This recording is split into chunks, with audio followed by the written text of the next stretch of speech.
वंदे मातरम, मैं हूं ऋतुबेश और आप देख रहे हैं नेटवर्क 10। चलिए शुरुआत करते हैं संगम एक्सप्रेस की। प्रधानमंत्री नरेंद्र मोदी ने वीडियो कॉन्फ्रेंसिंग के जरिए असम में पूर्वोत्तर की पहली वंदे भारत एक्सप्रेस को हरी झंडी दिखाई। वंदे भारत एक्सप्रेस पश्चिम बंगाल में न्यू जलपाईगुड़ी स्टेशन और असम में गुवाहाटी के बीच चलेगी। असम को मिली वंदे भारत एक्सप्रेस की सौगात। पीएम मोदी ने कहा कि वंदे भारत से पर्यटन को बढ़ावा मिलेगा और लोगों को रोजगार मिलेगा। इससे लोगों का सफर भी आसान होगा। उन्होंने नव विद्युतीकृत खंडों को राष्ट्र को समर्पित भी किया। साथ ही नवनिर्मित डेमू और एमएएमयू शेड का भी उद्घाटन किया। पीएम मोदी ने कहा कि बीते 9 साल भारत के लिए अभूतपूर्व उपलब्धियों के रहे हैं, नए भारत के निर्माण के रहे हैं। देश को आजाद भारत की भव्य दिव्य आधुनिक संसद मिली। ये भारत के हजारों साल पुराने लोकतांत्रिक इतिहास को हमारे समृद्ध लोकतांत्रिक भविष्य से जोड़ने वाली संसद है।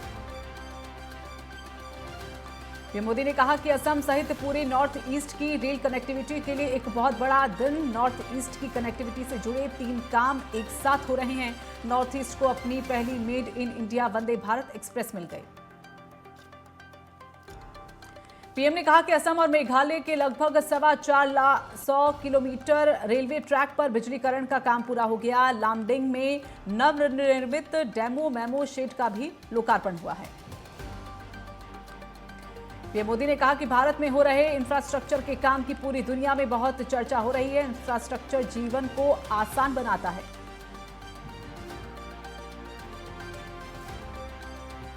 पीएम मोदी ने कहा कि साल 2014 से पहले नॉर्थ ईस्ट के लिए रेलवे बजट के नाम पर 2500 करोड़ रुपए दिया जाता था, लेकिन अब इसे बढ़ाकर 10,000 करोड़ रुपए कर दिया गया, जो कि पहले की अपेक्षा 4 गुना ज्यादा है। कहा कि जल्द ही पूर्वोत्तर के सभी हिस्से ब्रॉड गेज नेटवर्क से जुड़ जाएंगे। वंदे भारत एक्सप्रेस यात्रा को 5 घंटे 30 मिनट में तय करेगी, जबकि वर्तमान सबसे तेज ट्रेन उसी यात्रा को तय करने में 6 घंटे 30 मिनट का समय लेती है। मंगलवार को इस ट्रेन की कोई सेवा नहीं होगी। ये नई सेवा 411 किलोमीटर की दूरी 5 घंटे 30 मिनट में तय करेगी। मोदी सरकार का 9 साल का कार्यकाल पूरा होने पर प्रेस कॉन्फ्रेंस का आयोजन किया गया। प्रेस कॉन्फ्रेंस में सीएम योगी ने कहा कि प्रधानमंत्री नरेंद्र मोदी 9 साल के कार्यकाल में जहां एक दुनिया में भारत का सम्मान बढ़ा है, तो वहीं देश की आंतरिक और बाह्य सुरक्षा सुदृढ़ हुई है। सीएम योगी ने कहा कि गरीबों का कल्याण और इंफ्रास्ट्रक्चर डेवलपमेंट जैसे 4 स्तंभों को मोदी सरकार ने बीते 9 साल में मजबूत आधार प्रदान किया है। सीएम ने कहा कि पिछले 9 साल में बदली हुई परिस्थितियों को हम सबने न केवल महसूस किया, बल्कि हमने इस दौरान नए भारत के दर्शन भी किए। सीएम ने कहा कि आज का भारत 4 महत्वपूर्ण स्तंभों पर खड़ा है। मुख्यमंत्री ने पहले स्तंभ की चर्चा करते हुए कहा कि आज वैश्विक स्तर पर भारत का मान बढ़ा है। भारत को दुनिया भर में सम्मान मिल रहा है। हाल ही में प्रधानमंत्री ने 3 देशों की यात्रा की, उसका दृश्य हम सब ने सामने है। सीएम ने कहा कि पापुआ न्यू गिनी में प्रधानमंत्री मोदी का वहां के प्रधानमंत्री ने पैर छूकर अभिनंदन किया। प्रोटोकॉल तोड़ के देश सायकाल स्वयं अगवानी की। ये पहली बार हुआ है जब किसी संप्रभु राष्ट्र ने अपने समक्ष का अभिनंदन इस प्रकार किया हो। मुख्यमंत्री ने कहा कि पापुआ न्यू गिनी और फिजी ने प्रधानमंत्री नरेंद्र मोदी को अपने सर्वोच्च सम्मान से नवाजा। इसके अलावा ऑस्ट्रेलिया के प्रधानमंत्री के वक्तव्य को भी हम सब ने सुना, जिसमें उन्होंने प्रधानमंत्री मोदी को बॉस कह के संबोधित किया था। सीएम ने कहा कि अमेरिका के राष्ट्रपति की ओर से प्रधानमंत्री मोदी का ऑटोग्राफ लेने की इच्छा व्यक्त करना न सिर्फ भारत बल्कि देश की 140 करोड़ जनता का सम्मान है। हर भारतवासी इस पर गर्व करता है। सीएम ने कहा कि हर साल 21 जून को पूरी दुनिया योग से जुड़कर भारत की विरासत का सम्मान कर रही है। मुख्यमंत्री ने दूसरे स्तंभ की चर्चा करते हुए कहा कि आज भारत की आंतरिक और बाहरी सुरक्षा की स्थिति सुदृढ़ हुई है। कोई भी भारत की ओर टेढ़ी नजर से देखने का प्रयास नहीं कर सकता। सीएम ने कहा कि अटल जी ने कहा था कि हम सब कुछ कर सकते हैं, मगर पड़ोसी नहीं बदल सकते। भारत हमेशा अपने पड़ोसियों के प्रति सकारात्मक भाव रखता रहा है, मगर कुछ लोग अपनी प्रवृत्ति से मुक्त नहीं हो पाते। पहली बार भारत ने जैसे को तैसे का जवाब दिया। दिल्ली पुलिस ने जंतर मंतर पर पहलवानों के विरोध प्रदर्शन और हंगामे को लेकर एफआईआर दर्ज की है। पुलिस ने साक्षी मलिक, विनेश फोगाट और बजरंग पुनिया के साथ ही प्रदर्शन के आयोजकों और अन्य के खिलाफ मामला दर्ज किया है। संसद भवन के उद्घाटन के दौरान पहलवानों ने महिला महापंचायत का ऐलान किया था। जब पहलवान मार्च निकाल रहे थे तो इस दौरान पुलिस ने सख्त कार्रवाई की थी। साथ ही प्रदर्शन स्थल से पहलवानों के तंबू भी हटा दिए थे। बारखंबा थाने में दंगा करने सरकारी कर्मचारियों के काम में बाधा डालने के आरोप में केस दर्ज किया गया। पुलिस ने कहा कि जंतर मंतर पर 109 प्रदर्शनकारियों सहित पूरी दिल्ली से 700 लोगों को हिरासत में लिया गया। कहा कि जंतर मंतर को खाली कराकर वहां धारा 144 लागू कर दी गई। किसी को भी जाने की इजाजत नहीं है।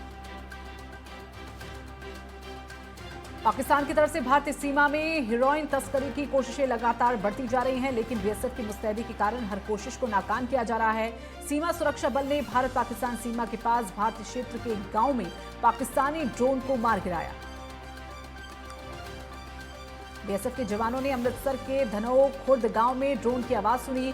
इसके बाद जवानों ने तत्काल ड्रोन को मार गिराया। क्षेत्र में तलाशी के दौरान बीएसएफ जवानों ने गांव के खेत से एक ड्रोन बरामद किया। वहीं ड्रोन से ड्रग्स की बड़ी खेप बरामद की गई है। केंद्रीय मंत्री धर्मेंद्र प्रधान 3 दिवसीय सिंगापुर दौरे पर। मंत्री धर्मेंद्र प्रधान ने सिंगापुर के उप प्रधानमंत्री लॉरेंस वोंग से मुलाकात की। कर्नाटक में कैबिनेट विस्तार के बाद अब मंत्रियों को उनके विभाग भी बांट दिए गए। मुख्यमंत्री सिद्धरमैया ने वित्त विभाग को अपने पास रखा, जबकि deputy CM DK Shivakumar को प्रमुख मध्यम सिंचाई और बेंगलुरु सिटी डेवलपमेंट मंत्रालय की जिम्मेदारी सौंपी गई है। वहीं एचके पाटिल को कानून और संसदीय कार्य विधान विभाग की जिम्मेदारी दी गई। सिद्धरमैया कैबिनेट में मुख्यमंत्री को लेकर कुल 34 मंत्री शामिल हैं। नई सरकार में डॉक्टर जी परमेश्वरा को राज्य का गृह मंत्री बनाया गया है। हालांकि इंटेलिजेंस विभाग को सीएम सिद्धरमैया ने अपने पास ही रखा। और चलिए फिलहाल यहां पर वक्त हो चला है छोटे से ब्रेक का।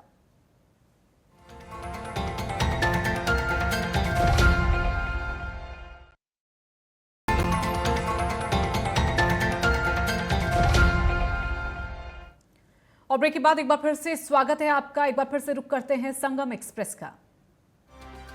जोशीमठ में मौसम खुलने के साथ ही बद्रीनाथ धाम में श्रद्धालुओं की संख्या बढ़ने लगी है। अब तक बद्रीनाथ धाम के दर्शन करने आए श्रद्धालुओं की संख्या का आंकड़ा 4 लाख के पार पहुंच गया है। कांग्रेस पीएम मोदी की सरकार के 9 साल पूरे होने पर 9 सवाल पूछ रही है। कांग्रेस पर जुबानी हमला बोलते हुए बीजेपी के प्रदेश मीडिया प्रभारी मनवीर चौहान ने कहा कि कांग्रेस केवल विरोध की राजनीति करती है, उसके अलावा कुछ नहीं। मोदी सरकार के 9 साल पूरे हो चुके हैं। 9 साल की उपलब्धियों को जनता तक पहुंचाने के लिए बीजेपी 30 मई महाजनसंपर्क अभियान शुरू करने जा रही है। वहीं महेंद्र भट्ट ने कहा कि उत्तराखंड में ये अभियान 1 मई से ही शुरू हो चुका है, जिसके जरिए बीजेपी कार्यकर्ता घर घर जाकर सरकार की योजनाएं जनता तक पहुंचा रहे हैं। पौड़ी में प्रशासन और पीडब्ल्यूडी की टीम इन दिनों सड़कों से अतिक्रमण हटा रही है, लेकिन कार्रवाई के बाद सड़कों से मलबा नहीं हटाया गया, जिससे सड़कों पर जाम की समस्या देखने को मिल रही है। डीएम आशीष चौहान ने अधिकारियों को सड़क से मलबा हटाने के निर्देश दिए। सितारगंज में सड़क हादसा हो गया। 3 पानी के पास पुल पर एक कार दुर्घटनाग्रस्त हो गई। हादसे में 2 लोगों की मौके पर मौत हो गई, जबकि 2 लोग घायल हैं। स्थानीयों की सूचना पर घायलों को अस्पताल पहुंचाया गया। वहीं जानकारी मिलने पर पुलिस ने मामले की जांच शुरू कर दी।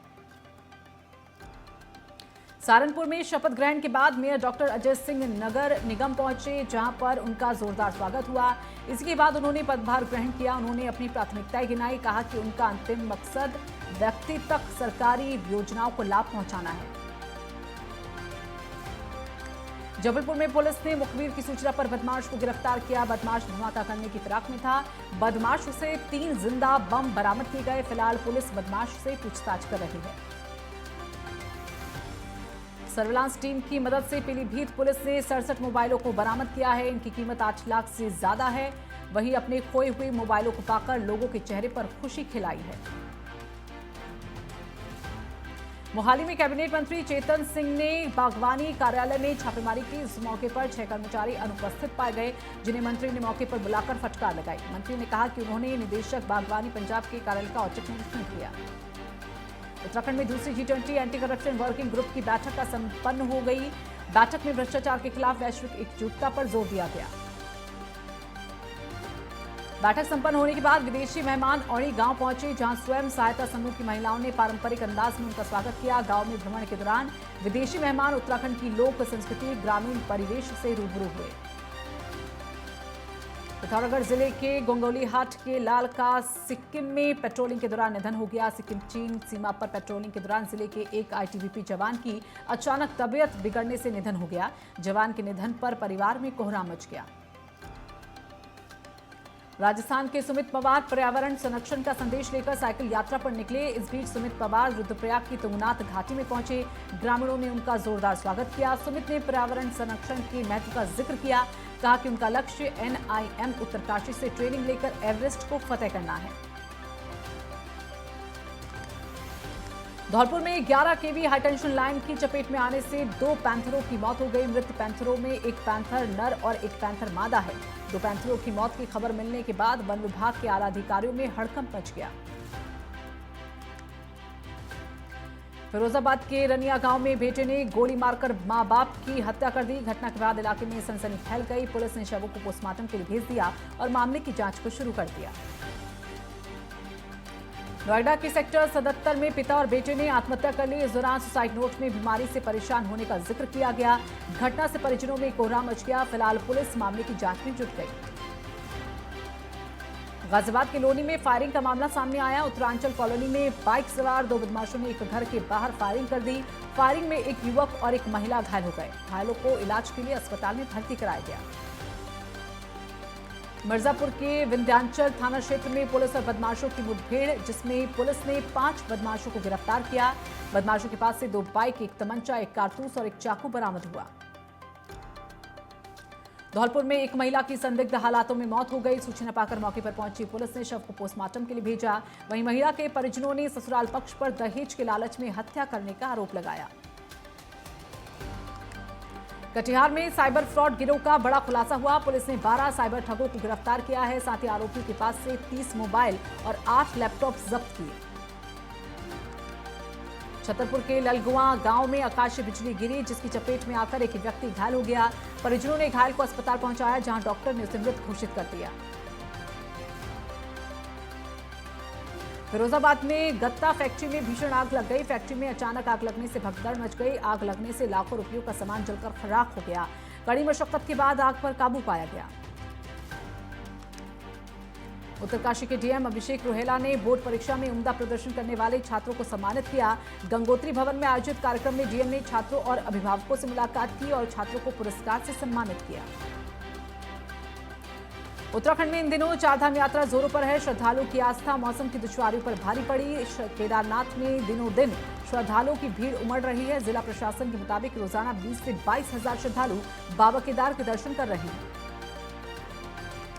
रामनगर के सांवलदे गांव में रचनात्मक शिक्षक मंडल ने थिएटर कार्यशाला का आयोजन किया। कार्यक्रम में दिल्ली से आई टीम ने जनगीत प्रस्तुत किए गए। जनगीतों के जरिए आजादी के आंदोलन को याद किया गया। अमेठी में शॉर्ट सर्किट के चलते दुकान में आग लग गई। खाद्य सामग्री जलकर राख हो गई। आग की चपेट में आने से बाइक भी जलकर राख हो गई। पुलिस और फायर ब्रिगेड ने आग पर काबू पाया।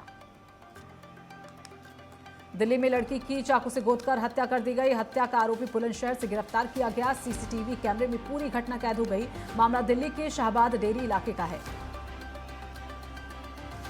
दिल्ली में पुलिस ने कार चुराने की कोशिश कर रहे शातिर चोर को पकड़ा। आरोपी से स्कूटी और वारदात में इस्तेमाल औजार भी बरामद किया गया। आरोपी के खिलाफ पहले कोई संलिप्तता नहीं पाई गई। फिलहाल पुलिस आगे की कार्रवाई में जुट गई है। अररिया में पुलिस ने एक नाबालिग बच्ची की हत्या के आरोपी को गिरफ्तार कर लिया। पुलिस के मुताबिक आरोपियों ने 5 साल की बच्ची से दुष्कर्म के बाद हत्या कर दी थी। गिरफ्तारी के बाद आरोपी को न्यायिक हिरासत में भेजा गया। आगरा में कबाड़ के गोदाम में भीषण आग लग गई। इलाके में अफरा तफरी का माहौल बन गया। फायर ब्रिगेड की 3 गाड़ियों ने मौके पर पहुंचकर बड़ी मशक्कत के बाद आग पर काबू पाया।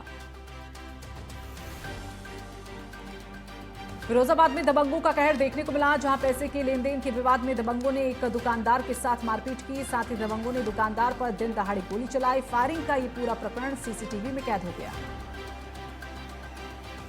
वीआईपी दर्शन से इस बार बीकेटीसी की खूब कमाई हो रही है। अब तक बद्री केदार मंदिर समिति करीब 25 लाख रुपए वीआईपी दर्शन से कमा चुकी है। यात्रा में पहली बार वीआईपी दर्शन के लिए 300 रुपए का शुल्क रखा गया है।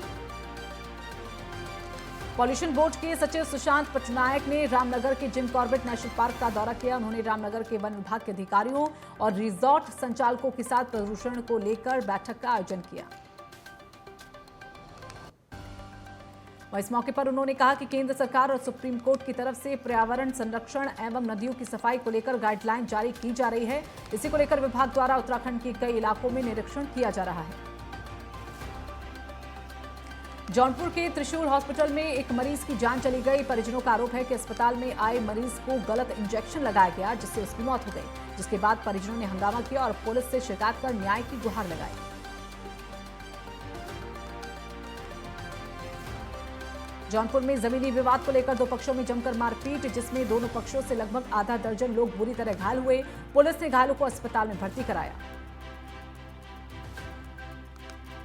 और चलिए फिलहाल यहां पर वक्त हो चला है एक छोटे से ब्रेक का, जल्द हाजिर होंगे।